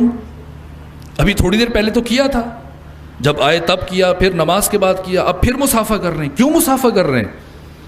کس لیے؟ اور یہ عادت نہیں ہے بلکہ سنت ہے، مستحب ہے مصافحہ کرنا نماز ختم ہوتے ہی، کیوں مصافحہ کرتے ہیں؟ اور یہ جو کہتے ہیں السلام علیکم نماز کے بعد، یہ کسے سلام بھیجتے ہیں؟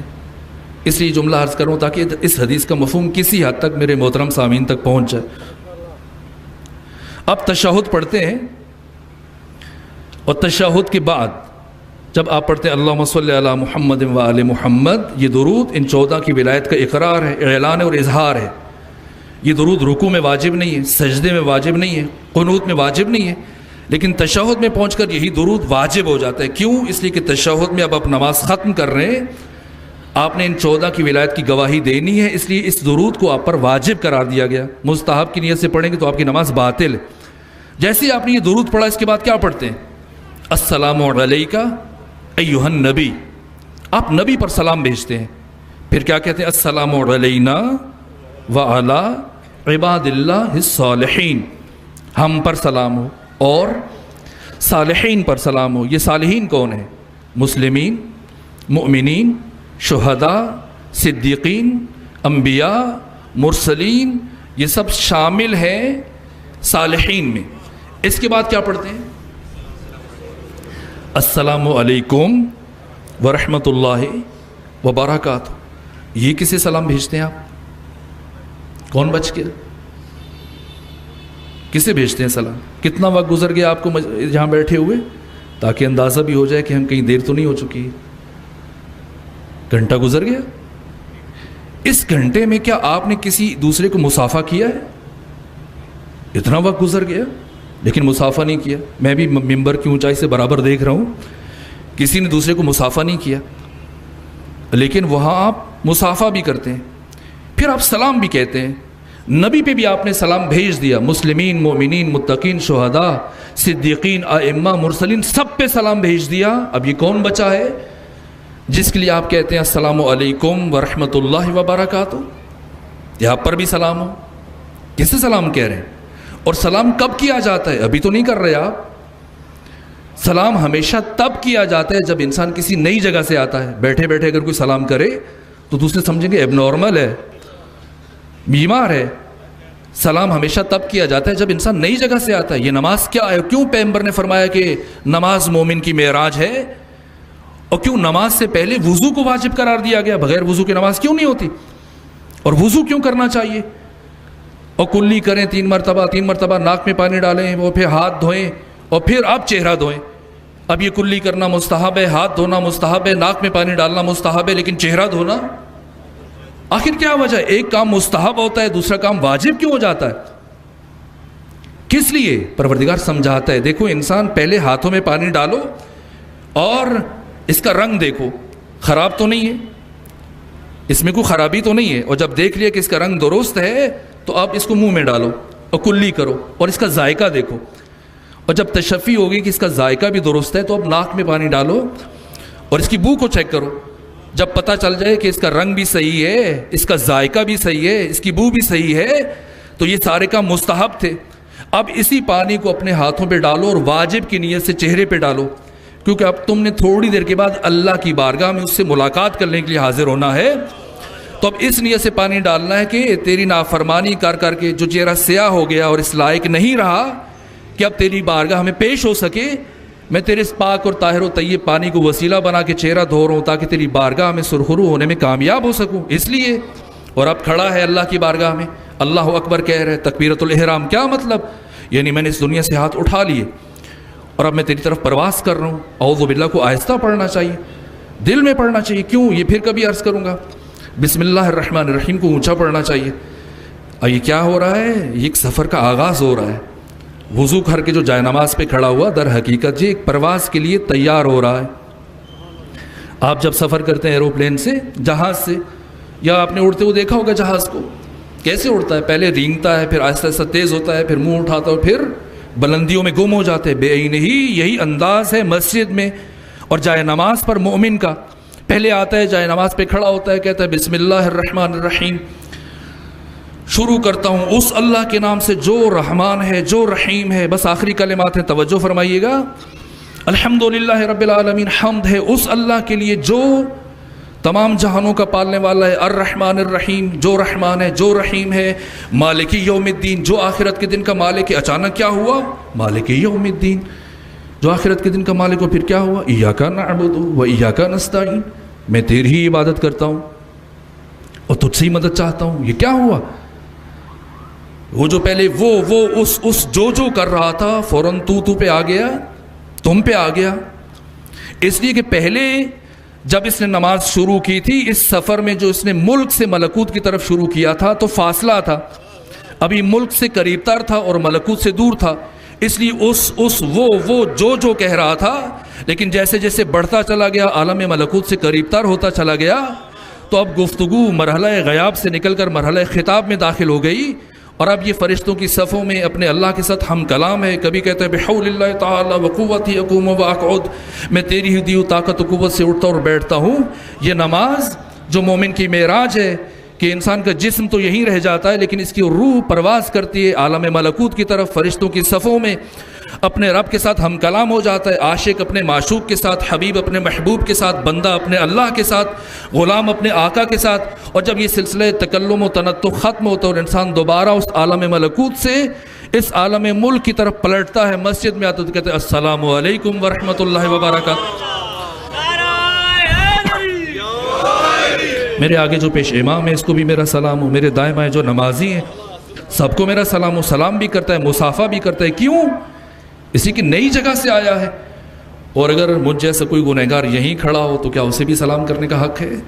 نہ، بس ایک رنگ آنا چاہیے نماز میں، مومن کی روح کو پرواز کرنا چاہیے۔ یہ علی کی نماز ہے اور یہ ائمہ کی نماز ہے، اور وہ بیٹی کے جو اپنے باپ کی زینت ہے اس کی نماز کا عالم کیا ہے؟ زین و اب، اپنے باپ کی زینت۔ اگر زینب بنت علی کی نماز ایسی نہ ہوتی تو کبھی آ کر حسین ابن علی یہ جملہ نہ کہتے دنیا سے جاتے ہوئے، یا اختی لا تنسینی فی نافلۃ اللیل۔ حسین نے پوری زندگی میں صرف ایک ہستی کو التماس دعا کہا ہے، اور وہ آپ کی خواہر گرامی زینب بنت علی کہ بہن مجھے کبھی نماز شب میں نہ بھلانا۔ یہ کون ہے زینب جو بظاہر پنجتن پاک میں شامل نہیں ہے لیکن حقیقتاً خلاصہ ہے پنجتن پاک کا؟ یہ بی بی جیسا میں نے کل عرض کیا کبھی محمد بن گئی، کس طرح سے اعلان کیا سید سجاد کی ولایت کا، اور کبھی یہی بی بی علی بن گئی ہیں۔ جب کربلا سے چلی اور کوفہ میں پہنچتی ہیں اور کوفہ کے دروازے پر اتنا زیادہ رش ہے کہ جس نیزہ بردار نے سر حسین ابن علی اٹھایا ہوا ہے، اتنی بھیڑ تھی کہ اسے ٹھوکر لگی اور وہ نیزہ زمین پہ گرا اور حسین ابن علی کا سر نیچے گر گیا۔ یہ منظر سیدہ سے دیکھا نہیں گیا۔ سید سجاد سے کہا کہ عمر سعد سے اجازت لو کہ ان لوگوں کو خاموش کرے، میں کچھ کہنا چاہتی ہوں۔ عمر سعد نے کیا جواب بھیجا؟ کہا کہ اتنا بڑا ہجوم ہے کہ اگر میں بھی چاہوں انہیں خاموش کرنا تو خاموش نہیں کروا سکتا۔ کیا جواب دیا سیدہ نے؟ اگر تم نہیں خاموش کروا سکتے تو اب علی کی بیٹی خاموش کروائے گی۔ اور جب سیدہ نے خطبہ شروع کیا تو راوی کہتے ہیں کہ جانوروں کے گلوں کی گھنٹیاں بھی خاموش ہو چکی تھی۔ اتنا جلال تھا، اتنی ہیبت تھی سیدہ کے لہجے میں کہ مولا متقیان کا ایک بزرگ صحابی اپنے جوان بیٹے کے ساتھ گزر رہا تھا اور نابینا ہو چکا تھا۔ جیسی بی بی کے خطبے کی آواز کانوں میں پڑی، بیٹے سے کہتے کیا قیامت آ گئی ہے؟ کیا حشر برپا ہو گیا؟ بیٹے نے کہا نہیں، کیوں، کیا ہوا؟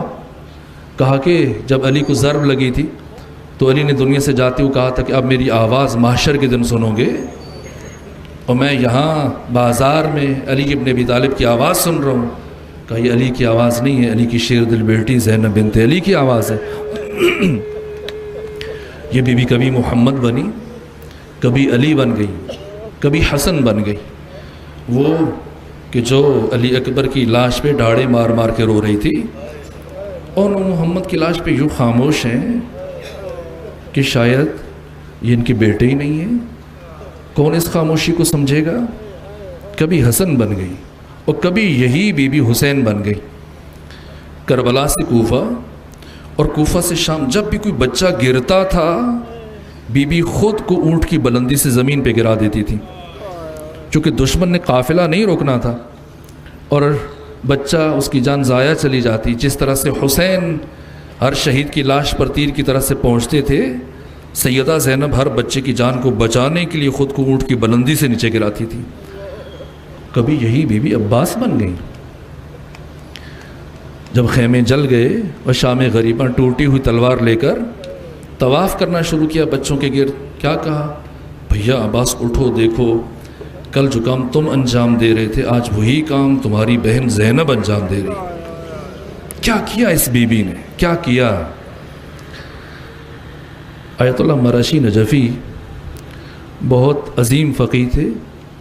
یہ کہتے ہیں کہ مجھے امام زمانہ خواب میں آئے اور مجھ سے کہا کہ فلاں مقام پر ایک شاعر ہے، جائیے اس سے میرا سلام کہیں، میری طرف سے اس کا شکریہ ادا کریں، اور کہیں رات جو تم نے اشعار لکھے ہیں امام وقت تمہارا ممنون ہے، اور جس ہاتھ سے یہ شعر لکھے ہیں میری طرف سے اس ہاتھ کے اوپر بوسہ دینا۔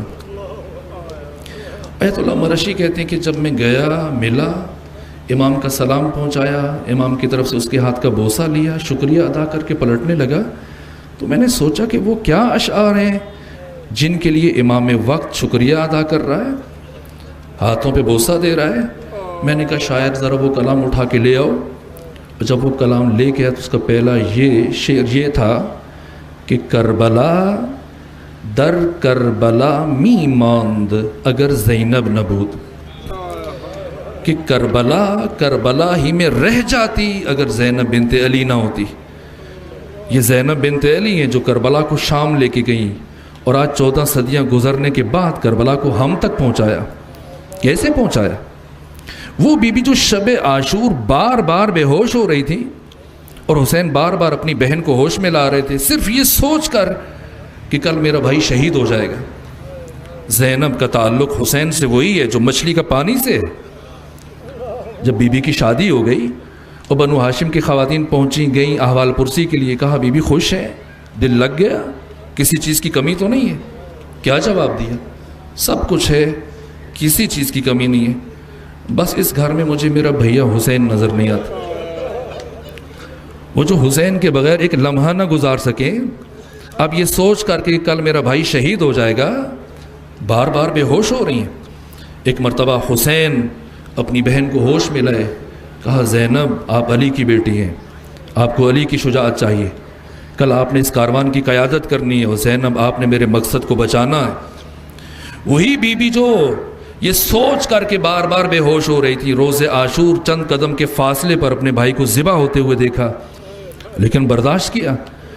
زینب کو اسی لمحے مر جانا چاہیے تھا جب علی اکبر شہید ہوئے تھے، لیکن زندہ رہی، کیوں؟ اپنے بھائی کے مقصد کو بچانا ہے۔ زینب بنت علی کو اسی لمحے مر جانا چاہیے تھا جب پتھروں کے ایک ڈھیر کے پاس گزر کے جا رہی تھی، لیکن زندہ رہی، کیوں؟ اس لیے کہ بھائی سے وعدہ کیا تھا اور اپنے بھائی کے مقصد کو بچانا ہے۔ کائنات کا مشکل ترین سفر عبور کیا بی بی نے، کربلا سے کوفہ اور کوفہ سے شام تک متواتر 21 دن بے پالان اونٹوں کے اوپر سوار رہی ہیں۔ کیا اثر ہوتا ہے کسی بے پالان شتر کے اوپر بیٹھنے کا؟ ابو ذر صحابی رسول ہیں، مرد صحرا ہیں، جفاکش ہیں، لیکن جب ان کو ربضہ منتقل کیا گیا اور 3 دن کے بعد یہ پہنچے، بے پالان اونٹ کے اوپر بٹھا کے بھیجا تھا امیر نے، تو جب اترے تو عالم یہ تھا کہ ان کی رانوں کا گوشت گل چکا تھا۔ علی کی بیٹیاں اور محمد کی نواسیاں متواتر 19 دن تک بھوکے اور پیاسے سفر کرتے رہیں، اور 19 دن کے بعد جب شام شہر کے دروازے پہ پہنچی تو اب 3 دن کے لیے علی کی بیٹیوں کو، محمد کی نواسیوں کو شام شہر کے دروازے پر روک دیا گیا۔ 15 آذانیں سنی، 3 مرتبہ سورج کو غروب ہوتے ہوئے دیکھا، 3 مرتبہ سورج کو طلوع ہوتے ہوئے دیکھا۔ دربار سجائے جا رہے تھے، بازار سجائے جا رہے تھے، بازاروں سے گزارا گیا، سروں پہ سنگباری کی گئی، پتھر مارے، علی کی بیٹیاں لہو لہان ہو گئیں، اور اس کے بعد وہ مرحلہ آیا کہ 6 محلات میں سے گزارا گیا کہ ان محلات میں عوام تھے، اور اب 7ویں محل میں لے کے جایا گیا علی ابن ابی طالب کی شیر دل بیٹی کو، ان اسیروں کو۔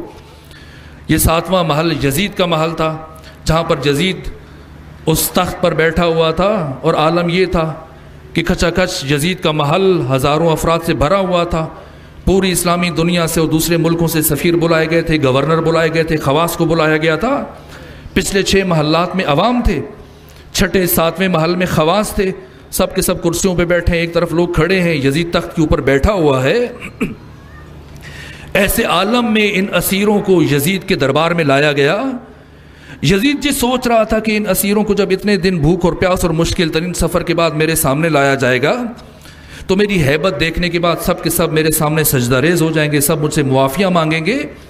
اس عالم میں لایا گیا، اور دربار کا عالم یہ ہے کہ چاروں طرف حاضرین کے سر یزید کے سامنے جھکے ہوئے ہیں، چاروں طرف سے خلیفۃ المسلمین امیر المومنین کی آوازیں آ رہی ہیں، اور یزید اقتدار اور خواہشات اور حکومت اور دولت کے نشے میں مست ہے، شراب کے نشے میں مست ہے۔ ایسے عالم میں ان بیویوں کو لایا گیا اور یزید کے تخت کے ایک طرف کھڑا کر دیا گیا۔ یزید کچھ دیر شراب پیتا رہا، شعر پڑھتا رہا، فخر و مباحات کے ترانے پڑھتا رہا، اور ایک مرتبہ رک کے پوچھتا ہے کہ میں نے سنا ہے کہ ان اسیروں میں علی کی بڑی بیٹی زینب بھی آئی ہے۔ کسی نے اشارہ کیا کہ وہ خاتون جو کھلے بالوں والی ہے، جس کے ہاتھ پسے گردن بندھے ہوئے ہیں، جو باقی بیویوں کے حالے میں ہے، یہ علی کی بڑی بیٹی زینب ہے۔ جیسی تعارف ہوا، اس نے کہا کہ کاش بدر و احد میں مرنے والے میرے آبا و اجداد ہوتے، وہ دیکھتے کہ میں نے کس طرح سے علی کی اولاد سے ان کا بدلہ لیا ہے۔ کوئی نبی نہیں تھا، کچھ نہیں تھا۔ لعبت بنو ہاشم بالملک فلا خبر جاء ولا وحی نزل، سب بنو ہاشم کا ڈھونگ تھا جو انہوں نے اقتدار حاصل کرنے کے لیے رچایا، کوئی نبی نہیں تھا، کوئی وحی نہیں تھی۔ یزید بول رہا تھا، جیسی اس لمحے پہ رکا، اب علی ابن ابی طالب کی شیر دل بیٹی ایک قدم آگے بڑھی، خواتین کو اشارہ کیا، خواتین ایک طرف ہٹیں، اور لبہائے زینبی میں جنبش پیدا ہوئی۔ اب یزید کی طرف دیکھا اور کہا، سن یزید، تو جو اس قدر محترم بنا ہوا ہے، تو جو اس قدر معتبر بنا ہوا ہے کہ ہزاروں سر تمہارے سامنے جھکے ہوئے ہیں، ہر زبان تجھے خلیفۃ المسلمین کہہ رہی ہے، ہر زبان تجھے امیر المومنین کہہ رہی ہے، سن یزید، تو جو اقتدار کے نشے میں مست ہے، خواہشات کے نشے میں مست ہے، حکومت کے نشے میں مست ہے، شراب کے نشے میں مست ہے، اے یزید سن، تو علی ابن ابی طالب کی بیٹی کی نگاہ میں اتنا ہیچ ہے، اتنا پست ہے، اتنا کمتر و ذلیل ہے کہ علی کی بیٹی تجھے لائق تذکرہ نہیں سمجھتی ہے، علی کی بیٹی تجھے لائق گفتگو نہیں سمجھتی ہے۔ جیسی علی ابن ابی طالب کی شیر دل بیٹی نے یہ جملے کہے، وہ سر جو یزید کے سامنے جھکے ہوئے تھے ایک دم سے اٹھ کے دیکھنے لگے، یہ کون ہے جو یزید کو ایسے بھی کہہ سکتا ہے؟ اور وہ یزید کہ جو بات بات پر شعر پڑھ رہا تھا، چر زبان تھا، شاطر و عیار تھا، لیکن اس کے باوجود کافی دیر تک ٹکٹکی باندھ کے حیران و سرگردان علی ابن ابی طالب کی شیر دل بیٹی کی طرف دیکھتا رہا، اور جب اس کے پاس کوئی جواب نہ بن پڑا، اب اپنا سر نیچے جھکا لیا اور بہت دیر تک سوچتا رہا، اور کافی دیر سوچنے کے بعد جب یزید نے سر اٹھایا تو اب اس کے پاس سوائے اس کے اور کوئی جواب نہیں تھا۔ کہا، اللہ لعنت کرے ابن مرجانہ پر، اللہ لعنت کرے ابن زیاد پر، جس نے حسین کو شہید کر دیا۔ ارے میں تو ایسا نہیں چاہ رہا تھا، میں نے تو حسین کو قتل نہیں کیا، میں نے تو ایسا کوئی حکم جاری نہیں کیا۔ اب جیسے ہی علی ابن ابی طالب کی شیر دل بیٹی نے یہ دیکھا کہ ان کا وار اتنا کارگر ثابت ہوا کہ دشمن اپنی صفائیاں پیش کر رہا ہے، دشمن قتل حسین سے اپنا دامن بچانے کی کوشش کر رہا ہے۔ اب علی ابن ابی طالب کی شیر دل بیٹی آگے بڑھی اور یزید کے تخت کے قریب آ کر اپنے خطبے کا آغاز کیا اور فرمایا، اے یزید کد کیدک وسعیک ونصب جہدک واللہ لا تمحو ذکرنا ولا تمیتو وحینا۔ اے یزید تو جتنی چالیں چل سکتا ہے چل لے، تو جتنی کوششیں کر سکتا ہے کر لے، تو جتنے حربے استعمال کر سکتا ہے کر لے، تو جتنی سازشیں کر سکتا ہے کر لے۔ آج تیرے دربار میں علی کی بیٹی اللہ کی قسم کھا کے یہ اعلان کر کے جا رہی ہے، تو کبھی ہمارے ذکر کو خاموش نہ کر سکے گا، تو کبھی میرے نانا کی وحی کو موت کی آغوش میں نہ سلا سکے گا۔ اس طرح سے اپنے بھائی کے ساتھ کیا ہوا وعدہ پورا کیا، اس طرح سے انبیاء کی محنتوں کو بچایا، اس طرح سے اپنے جد رسول اللہ کی محنتوں کو بچایا، سب کی محنتوں کو بچایا، اور پھر قید میں دن گزارنے کے بعد یہی بی بی واپس مدینہ چلتی ہیں۔ میں عرض کرتا ہوں بی بی اگر پلٹ کے آپ نے شام آنا ہے تو اتنی تھکی ہوئی ہیں سفروں سے مدینہ کیوں جاتی ہیں اور واپس شام کیوں آئیں گی؟ تو شاید بی بی کا جواب ہو کہ حسین کی ایک امانت اسی شام میں مدفون ہے اور وہ اکیلی ہے اور زینب اسے اکیلا نہیں چھوڑ سکتی، اس لیے جب کچھ دنوں کے لیے جا رہی تھی، جاتے ہوئے شام کی خواتین سے یہ جملہ کہا تھا کہ شام کی خواتین جب کبھی تمہیں اپنے بچوں کے پیار سے فرصت مل جائے تو کبھی کبھی میری سکینہ کی قبر پر ایک دیا جلانے کے لیے آ جانا۔ اس لیے پلٹ کے آئیں گی۔ تو بی بی اگر پلٹ کے آنا ہے تو پھر مدینے کیوں جاتی ہیں؟ تو شاید بی بی کا جواب ہو اس لیے جاؤں گی مدینے تاکہ اپنے نانا کو خبر کر دوں کہ آپ کی گود میں بیٹھ کر جو میں نے آپ سے وعدہ کیا تھا آپ کی بیٹی نے وہ وعدہ پورا کر دیا۔ اس لیے جب بی بی پہنچتی ہیں واپس مدینے میں تو اپنے گھر میں نہیں گئی ہیں بلکہ سیدھی مسجد نبوی کی طرف چل پڑیں، اور جب مسجد میں پہنچتی ہیں فرماتی ہیں سب لوگ مسجد نبوی سے باہر چلے جاؤ، آج مجھے تنہائی میں اپنے نانا سے کچھ باتیں کرنی ہیں۔ اور جب سب چلے گئے اس حجرے کو بند کیا جس میں پیغمبر کی قبر تھی، اور آہستہ آہستہ چلتے ہوئے پیغمبر کی قبر پر پہنچی۔ پہلے تو کافی دیر بیٹھ کے گریہ کرتی رہیں اور پھر کہا یا رسول اللہ میں آپ کو آپ کے بیٹے حسین کی شہادت کا پرسہ دیتی ہوں۔ اور اس کے بعد بی بی نے آہستہ آہستہ اپنے بازوؤں سے آستینیں الٹنا شروع کر دیں اور کہا نانا جان یہ نشان دیکھ رہے ہیں، یہ نشان دیکھ رہے ہیں، یہ رسیوں کے نشان ہیں۔ نانا جان مجھے کربلا سے کوفہ اور کوفہ سے شام تک رسیوں میں باندھ کے لایا گیا، اور نانا جان اگر میں دکھا سکتی، اگر میرے لیے ممکن ہوتا تو میں آپ کو اپنی پشت دکھاتی جو تازیانوں سے سیاہ ہو چکی ہے۔ بس میرے عزیزو آخری جملہ عرض کروں، ابھی اپنے نانا کی قبر سے اٹھی اور اس کے بعد اپنی ماں کی قبر پر جاتی ہیں۔ جیسے ہی ساری خواتین پہنچتی ہیں مخدرات عصمت و طہارت سیدہ زہرا کی قبر پر، اب کسی بی بی کو دوسری بی بی کا ہوش نہیں ہے، سب نے مل کے اس طرح گریہ کیا کہ کوہرام کا برپا کر دیا۔ اور جب تمام بیویاں رخصت ہوئیں تو وہ بی بی کے جو ایک کونے میں الگ ہو کے بیٹھی ہوئی تھی ثانی زہرا، جیسی قبر فاطمہ پر خلوت ہوئی، اب آہستہ آہستہ چلتے ہوئے اپنی ماں کی قبر پہ آئیں اور یہ جملہ کہا کہ ماں آپ کو معلوم ہے کہ مجھے ننگے سر شرابی کے دربار میں جانا پڑ گیا؟ ماں مجھے ننگے سر یزید کے دربار میں جانا پڑ گیا؟ ماں میں اس لمحے کو کبھی نہیں بھلا سکتی جب یزید تخت کے اوپر بیٹھا ہوا تھا اور تخت کی نچلی سیڑھی پر میرے بھیا حسین کا سر تھا اور یزید کے ہاتھ میں خیزران کی چھڑی تھی۔